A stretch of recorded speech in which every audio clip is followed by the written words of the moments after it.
Right now, the status is we have to stand by and wait to get an interview with the mother. Obviously, her condition is still, as of this morning, critical, and we're probably at least a week or two away from taking a statement from her.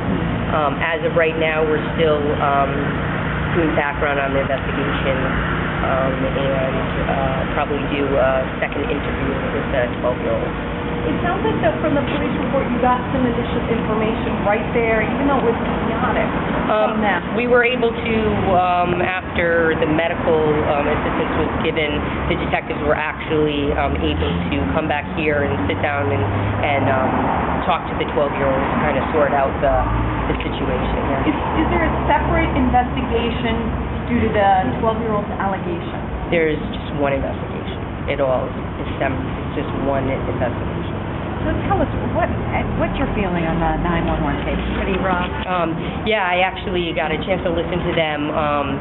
Yeah, it obviously sounds like the scene was chaotic. I think the 911 caller did an excellent job of staying on the line with the dispatch and was able to give the information that was needed. I think the description was excellent, because a lot of times people are so panicked when they call 911, they aren't able to get the information to the dispatch that's needed. And obviously they gave a great description of him, and the officers were able to locate someone matching his description and then come into contact with him. So.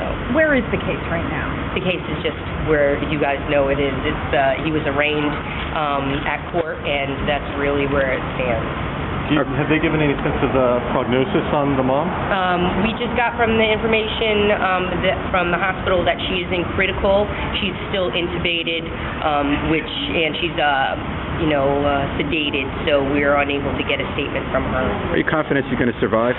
I'm unable to give that information. Our detectives probably tomorrow will go to the hospital. They've made several attempts to go there, but really have turned around because they're not going to be able to get a statement from her. Tomorrow they're going to go and sit down with hospital personnel to get more of her condition. They won't release that stuff over the phone. Any sort of background on him? Does he have a record? He does have a record, but not for quite some time.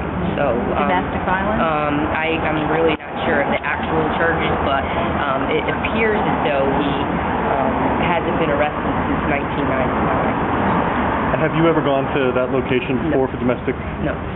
In terms of the motive, still, is it clear? I know prosecutors have talked about possible retaliation, or are you exploring the claim it was just a fight about money? We have no information on motive. Can you talk about the two little girls?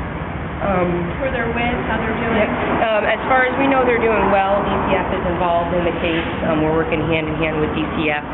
We are taking anyone who wants to donate items, because obviously their home has been burned down. So any clothes or diapers for the children, they're with their maternal grandmother right now, and they're supposedly doing well. So. How does this rank in cases you've done over the years involving children? Just what kind of personal toll does it take on you? Or how do you I say any time that you have a case like this, it's going to be dramatic.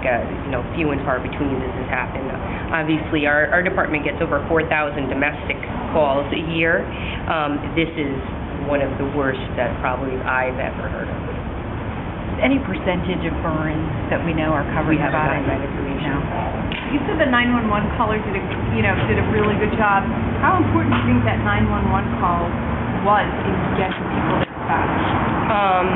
Well, I think that they were able to give the address, which obviously was great, but they stayed on the line with them, and the description was imperative, because obviously the police could go and look for anyone walking the streets without the description and knowing what he looked like, or they even gave the name right away on the tape. And so I think that it was a great job for the officers to be able to pinpoint who they were looking for, and then he came forward and said that that it was him. So. He came forward and said it was him. So he heard his said that when the officer stopped him, that he said that he lived at, you're going to 14 Market Street or whatever, that he lived there.